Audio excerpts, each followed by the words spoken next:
YSR Congress party అధినేత YS Jaganmohan Reddy ఈరోజు press meet పెట్టారు. ప్రెస్ మీట్ లో భాగంగా స్పీకర్ గారిని అలాగే నందమూరి బాలకృష్ణ గారిని ఉద్దేశించి సంచలనమైనటువంటి వ్యాఖ్యలు చేశారు. నందమూరి బాలకృష్ణ గారు తాగి అసెంబ్లీకి వచ్చారని, నందమూరి బాలకృష్ణ గారు తాగి అసెంబ్లీకి వస్తుంటే స్పీకర్ అడ్డుకోకుండా ఏం చేస్తున్నారు, స్పీకర్ కి బుద్ధి లేదా అంటూ జగన్మోహన్ రెడ్డి చేసినటువంటి సంచలన వ్యాఖ్యలు ఇప్పుడు రాష్ట్ర వ్యాప్తంగా తీవ్ర దుమారాన్ని రేపుతున్న నేపథ్యంలో ఈ అంశం మీద మనం పూర్తి స్థాయిలో విశ్లేషణ చేసుకున్నాం. ప్రస్తుతం మనతో పాటున్నారు ప్రముఖ రాజకీయ విశ్లేషకులు, ప్రముఖ సీనియర్ జర్నలిస్ట్ డివిఎస్ గారు. వారితో మాట్లాడు. సార్ నమస్తే. సార్ నమస్తే. వైఎస్ జగన్మోహన్ రెడ్డి ఈ రోజు ప్రెస్ మీట్ పెట్టి స్పీకర్ గారి మీద అలాగే నందమూరి బాలకృష్ణ గారి మీద సంచలనమైనటువంటి వ్యాఖ్యలు చేశారు. నందమూరి బాలకృష్ణ గారు తాగి అసెంబ్లీకి వస్తూ ఉంటే స్పీకర్ గారు సభలోకి ఎలా రాణించారు, స్పీకర్ కి బుద్ధి లేదా అంటూ ఆయన చేసినటువంటి సంచలన వ్యాఖ్యలు ఇప్పుడు తీవ్ర దుమారాన్ని రేపుతుంది. దీని మీద మీ విశ్లేషణ ఏంటి సార్? బాలకృష్ణ అభిమానులు ఏం చేస్తున్నారు? మరి దిష్టి బొమ్మలు తగలేదా? ఇంతవరకు జగన్మోహన్ రెడ్డి దిష్టి బొమ్మలు తగలేయటం బిగిన్ చేయలేదా? ఇప్పుడు స్పీకర్ ను ఉద్దేశించి ఏం మాట్లాడాడు? ఏం బీకుతున్నాడు స్పీకర్ అన్నాడా?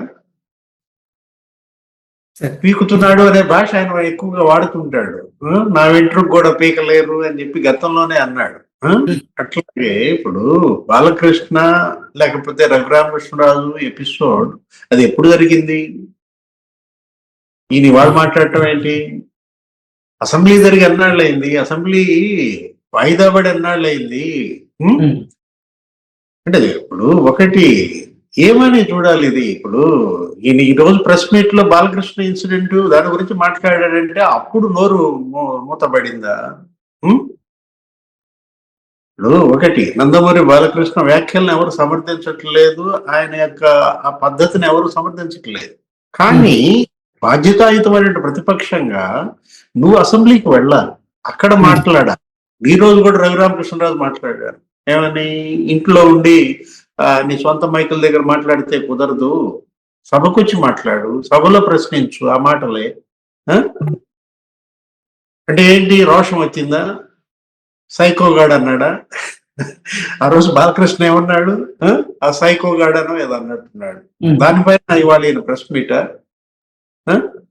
ఒకటి, ఇక్కడ మాట్లాడుతున్న మాటలు తనేంటి ఒక బాధ్యతాయుతమైన స్థానంలో పనిచేశారు మాజీ ముఖ్యమంత్రిగా. గౌరవ శాసనసభ సభ్యుడు ఎవరు? నందమూరి బాలకృష్ణ. ఇప్పుడు బాలకృష్ణ ఉద్దేశించి ఇతను చేసిన వ్యాఖ్యల పైన ఆల్రెడీ కేసు పడిందా? జగన్ పై కేసు పెట్టారా, పెట్టలేదా? స్పీకర్ పై వ్యాఖ్యల మీద కేసు పెట్టారా?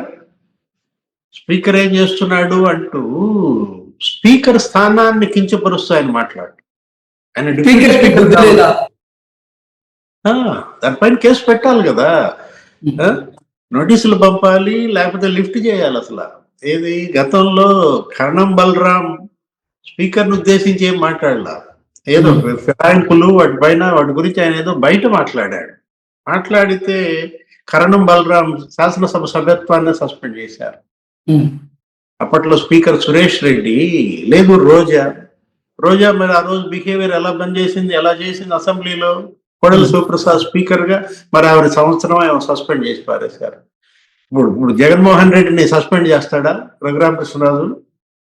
స్పీకర్ గారు ఇప్పుడు ఏంటి అసలు ఈ నెటు సభకు రావటంలా, సభకు రాకుండానే సస్పెండ్ గురవుతాడా ఇప్పుడు ఈ వ్యాఖ్యల ద్వారా అంటున్నా? స్పీకర్ బుద్ధి లేదా? రఘురామకృష్ణరాజు బుద్ధి లేదా అంటే పర్సనల్ గా అన్నాడు అనుకోవచ్చు. స్పీకర్ కు బుద్ధి లేదా అనే మాట ఏంటి అసలు? అది ఆయన ఎవరు? ఒక రాజ్యాంగ సంస్థ అధిపతి. అట్లాంటి స్పీకర్ ను ఉద్దేశించి నువ్వు ఈ మాటలు మాట్లాడుతున్నావంటే నీ బుద్ధి ఇవాళ చర్చనీయాంశం. నందమూరి బాలకృష్ణ 50 ఏళ్లుగా కళాకారుడిగా ప్రజామోదం పొందాడు. హీరోగా ఒక 111 సినిమాలో నటించాడు ఇప్పటివరకు. రేపొద్దున ఏదో సినిమా వస్తుంది, ఏంటది? అఘోరా. ఇంకా అఘోరాలో ఇంకేమున్నాయో చూడు. అదే సినిమా అఖండ 2. దానిలో కూడా జగన్ పైన సెటైర్లు వేలిపోతాయా? బాలకృష్ణ అభిమాన సంఘానికి ఇతను అధ్యక్షుడు, తెలుసా నీకు? జగన్మోహన్ రెడ్డి కడప జిల్లా బాలకృష్ణ ఫ్యాన్స్ అసోసియేషన్ ప్రెసిడెంట్ గా పనిచేశాడంట. వాళ్ళ నాన్న బతుకున్నప్పుడు ఈయన ఫ్లెక్సీలు కూడా పెట్టాడు. బాలకృష్ణ సినిమా రిలీజ్ అవుతోందంటే జగన్మోహన్ రెడ్డి పేరు మీద ఫ్లెక్సీలు వచ్చాయి అక్కడ. కడప జిల్లా మొత్తం. జిల్లా ఓకే. క్యాన్సర్ అసోసియేషన్ ప్రెసిడెంట్ ఇవాళ మరి ఆయన్ని విమర్శిస్తున్నాడా?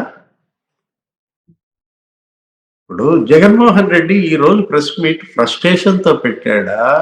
లేదు, ఇప్పుడు చూసావా? ప్రెస్ మీట్ కంప్లీట్ ఫాలో అయ్యావా?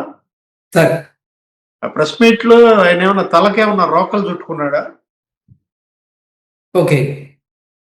అంటే పిచ్చి ముదిరితే తలకి రోకలు చుడతారంటారు. ఇప్పుడు తను మాట్లాడే మాటలు ఆలస్యంగా స్పందించాడు ఒకటి. ఆ స్పందనకి కనీసం ఇది లేకుండా పోయింది. అతనిలో చిత్తశుద్ధి లేని స్పందనలు ఏంటిది?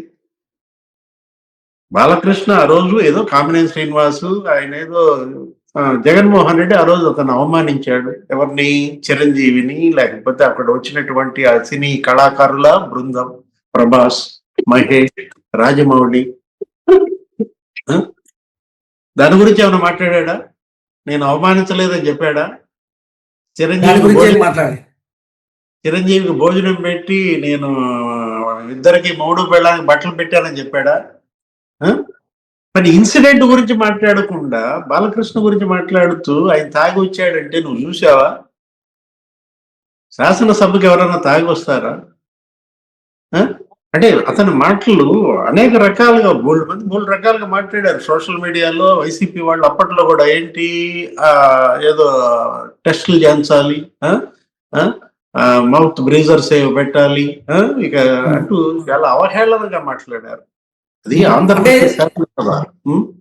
బాలకృష్ణ గారి మానసిక పరిస్థితి కూడా బాలేదన్నట్లుగా ఆ అర్థం వచ్చేలాగా ఆ సారాంశంతో ఇప్పుడు జగన్మోహన్ రెడ్డి బాలకృష్ణ గారి మీద వ్యాఖ్యలు చేయడాన్ని ఎలా చూడాలంటారు? మన మానసిక పరిస్థితి ఎట్లా ఉంది? ఇప్పుడు బాలకృష్ణ మానసిక పరిస్థితి గురించి నీ సర్టిఫికెట్లు కాదు కదా. ఇప్పుడు ఇవాళ నీ మానసిక పరిస్థితి మీద కదా చర్చ. లండన్ నుంచి నువ్వు వచ్చావంటే జనం భయపడుతున్నారు నీ దగ్గర రావడానికి. అక్కడ ఏదో లండన్ మందులు అంటారు, రకరకాల ప్రచారం. ఇప్పుడు ఇవాళ పక్కాడిని పిచ్చి అని మనం అనే బదులు మన పిచ్చి సంగతి ఏంటి? నేనంటూ అదే, ఏది తలకి రోకలు చుట్టుకున్నాడా లేదా అన్న అదే అనమాట. అంటే నీ తలకి రోకలు చుట్టాలా, బాలకృష్ణ తలకి రోకలు చుట్టాలా? నీకు తగినాడే బాలకృష్ణ కాదని ఎవరంటారు?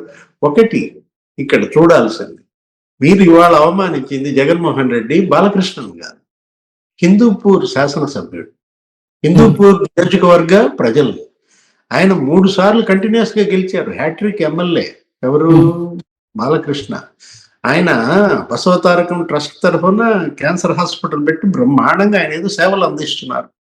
వాళ్ళ 2 తెలుగు రాష్ట్రాల్లో మరి క్యాన్సర్ రోగులకి అంత సేవలు అందిస్తున్నటువంటి సంస్థ ఇంకొకటి లేదు. ప్రతి విపత్తులో ఆయన ముందుండి బాధితులకు అండగా నిలబడతాడు. ఎవరు? బాలకృష్ణ. బాలకృష్ణని నువ్వు ఉద్దేశించి మాట్లాడటం ఇప్పుడు ఒకటి, నువ్వెందుకని చేయలేకపోతున్నావు? ఆయన చేసినట్టుగా సమాజ సేవ నువ్వు చెయ్యి. నువ్వేమైనా హాస్పిటల్ పెట్టావా మీ నాన్న పేరు మీద? వైఎస్ఆర్ క్యాన్సర్ హాస్పిటల్ పెట్టు బ్రహ్మాండంగా. అబ్బే, ఎన్టీ రామారావు పెట్టిన యూనివర్సిటీ పేరు మా నాన్న పేరు మీదకు మారుస్తా. ఆయన ఆలోచన చేశాడు. ఎన్టీఆర్ హెల్త్ యూనివర్సిటీ ఏంటి, మొత్తం అన్ని మెడికల్ కాలేజీలు ఒక గొడుగు కిందకి తీసుకొచ్చి ఆయన ఒక పెద్ద అడ్వెంచర్ అది. ఏది అసలు దేశంలోనే ఫస్ట్ టైం హెల్త్ యూనివర్సిటీ ఏర్పాటు అప్పట్లో ఎన్టీఆర్. అందుకని ఆయన పేరు పెట్టారు, ఎన్టీఆర్ హెల్త్ యూనివర్సిటీ. నువ్వు ఆ పేరు తీసేసి మీ నాన్న పేరు పెట్టుకుంటావు. ఏం పిచ్చేది? ఎవరిది పిచ్చి? పొలంలో భూముల్లో రైతుల పొలాల్లో సర్వేరాళ్ల మీద బొమ్మలు వేయించుకున్నాడు, నేను పిచ్చోడు అంటారు చెప్పు? పిచ్చోడు కదా. ఇప్పుడు సర్వే రాయి పోతాం ఎక్కడ? భూమిలో పాతే రాయి మీద ఫోటో ఎంచుకునే వాడిని జనరల్ గా చెప్తున్నా కృష్ణ. ఇప్పుడు భూమిలో ఏ రాయి పోతావు చెప్పు? శ్మశానంలో సత్యనాగా సమాధి కడతారు, అక్కడ ఫోటో పెడతారు. నువ్వు బతికే ఉన్నావు కదా, అందరి రైతుల భూముల్లో నీ ఫోటోలు ఎందుకు సర్వే రాళ్ల రూపంలో? లేకపోతే పాస్ పుస్తకం మీద ఫోటో ఎంచుకునేవాడు పిచ్చి కాదు. ప్రతి స్కీమ్ కి తన పేరు పెట్టుకునేవాడు పిచ్చోడు కాదు. ఎవరు పిచ్చోడు అని అడుగుతున్నాను నేను ఇక్కడ. ఏది బాలకృష్ణ బాలకృష్ణ తాగి వచ్చాడు, బాలకృష్ణ ఈ సైకో లేకపోతే పిచ్చోడి అనే ఇలా మాటలను నేను మీ సంగతి ముందు తెలుసండి.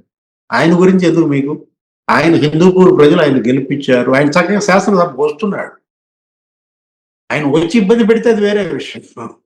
ఆయన మాటలు ఆయన బావమరిది ఎవరు చంద్రబాబు లేకపోతే ఆయన అల్లుడు లోకేష్ ఆయనకి ఇబ్బంది పెడుతున్నారంటే అది వేరే విషయం.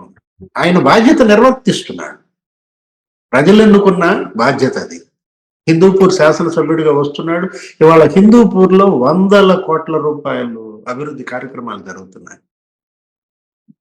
నిన్నగాక మొన్న 600 కోట్లతో బ్రహ్మాండంగా ఏదో రక్షణ పరిశోధన సంస్థ అక్కడికి వస్తాను. నువ్వేం చేస్తున్నావు? నిన్ను గెలిపించిన ప్రజలను నువ్వెంత అవమానిస్తున్నావు, నీకు ఓటేసిన వాళ్ళని అవమానిస్తున్నావు. నువ్వెందుకు వెళ్ళలేదు శాసనసభకి? పిచ్చి కాదు. ఇక్కడ బాలకృష్ణని విమర్శించే నైతిక హక్కు జగన్మోహన్ రెడ్డికి ఉందా? నువ్వు చెప్పు. నేను నిన్ను అడుగుతున్నా, నువ్వు నన్ను అడుగుతున్నావు. ఒకవేళ నువ్వు అటు చూపిస్తే 4 ఏళ్ళు మనకు చూపిస్తాయి కదా. ఈ మాట ఈ ప్రెస్ మీట్ లో ఇక్కడ మాట్లాడింది, నీ ఇంట్లో కూర్చొని మాట్లాడింది, నీ పార్టీ ఆఫీసులో కూర్చొని మాట్లాడింది, శాసనసభకి వెళ్ళి మాట్లాడు. భయమా? కొడతారని భయమా? ఎందుకంత భయపడుతున్నాడు? భయం లేనాడైతే వెళ్ళాలి కదా శాసనసభకి. ఇప్పుడు మాట్లాడాడు, గూగుల్ డేటా సెంటర్ గురించి మాట్లాడాడు. అది గూగుల్ డేటా సెంటర్ కాదు, అదానీ డేటా సెంటర్ అనో ఏదో చెప్పాడు. పేనే పెట్టించారన్నాడు. ఇంకా రకరకాల మాటలు మాట్లాడాడు. చంద్రబాబు ఏంటి ఎఫిషియన్సీలో వీక్ అంట, క్రెడిట్ చోరీలో పీక్ అంట, రకరకాల వ్యాఖ్యలు చేశాడు. ఆ మాటలు సభకి మాట్లాడు. ఎగ్జాక్ట్లీ. అసలు విశాఖ కేంద్రంగా గూగుల్ సంస్థ ఏర్పాటు చేయబోతున్నటువంటి డేటా సెంటర్ మేము గతంలోనే అంటే వైకాపా ప్రభుత్వ హయాంలోనే అదానీ డేటా సెంటర్ ని మేమే తీసుకొచ్చాము అంటూ అసలు గూగుల్ డేటా సెంటర్ మీద ఇప్పుడు వైకాపా నాయకులు 2 నాలుకల ధోరణిని ప్రదర్శిస్తూ ఉన్నారు. కొంతమంది ఏమో ఈ గూగుల్ డేటా సెంటర్ విశాఖకు వస్తే విశాఖ ప్రాంతంలో నీటి కొరత వస్తుంది, విద్యుత్ కొరత వస్తుంది, అక్కడ పర్యావరణం దెబ్బతింటుంది అంటూ వైకాపా నాయకులే చెప్తూ ఉన్నారు. ఇప్పుడు వైకాపా అధినేత జగన్మోహన్ రెడ్డి ఏమో అసలు ఈ డేటా సెంటర్ రావడానికి కారణమే మేము అంటూ ఆయన చెప్తూ ఉన్నారు. ఏంటి డేటా సెంటర్ విషయంలో వైకాపా నాయకుల స్టాండ్ ఏంటి అసలు? అంటే ఏం చెప్తారు సార్? అంటే జగన్మోహన్ రెడ్డి అబద్ధాలు పీక, ఓకే, నిజాలు వీక. నిజం చెప్పడంలో వీక్, అబద్ధం చెప్పడంలో పీక. ఆయన ఎఫిషియన్సీలో వీక్ అంట, క్రెడిట్ చోరీలో పీక్ అంట. ఎవరు? చంద్రబాబు ఇతను అంటాడు. ఇదే వర్డింగ్ కన్నబాబు కూడా మాట్లాడాడు నిన్న మొన్న ప్రెస్ మీట్ పెట్టి, మాజీ మంత్రి కన్నబాబు. అంటే కన్నబాబు ఇతను కాపీ కొట్టి వాళ్ళు మాట్లాడుతున్నాడా? ఎవరు ఎఫిషియన్సీలో పీక్, ఎవరు క్రెడిట్ చోరీలో పీక్ అనేది ప్రజలు నిర్ణయించారు. ఆయన ఎంత ఎఫిషియంట్ ఆ ప్రజలు మరి ఆయన 4 సార్లు ముఖ్యమంత్రిని చేశారు. దాన్ని బట్టే తెలియటంలా ఆయన యొక్క ఎఫిషియన్సీ